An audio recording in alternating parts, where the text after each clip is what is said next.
Hello there you guys! Sunday off na naman natin today at nag-crave kami sa Pinoy food. Kaya naman, for lunch, naghanap kami ng Pinoy restaurant.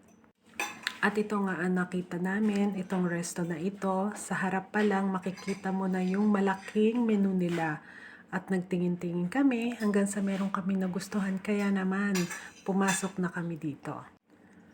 Ang pangalan nga pala ng restaurant na ito ay Tali and Tiago.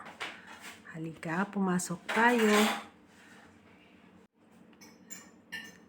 I can't wait na makakain na naman ng Pinoy food. Ang tagal na kasi namin hindi nakakakain ng Pinoy food pag nasa amo Kaya naman, excited palagi or nagkikrave palagi sa mga Pinoy food.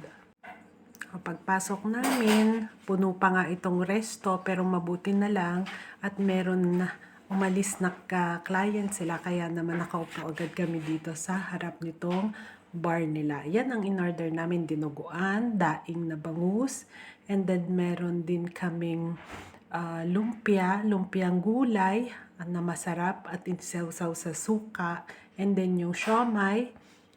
And of course, for the dessert, ito ang pinaka-highlight namin.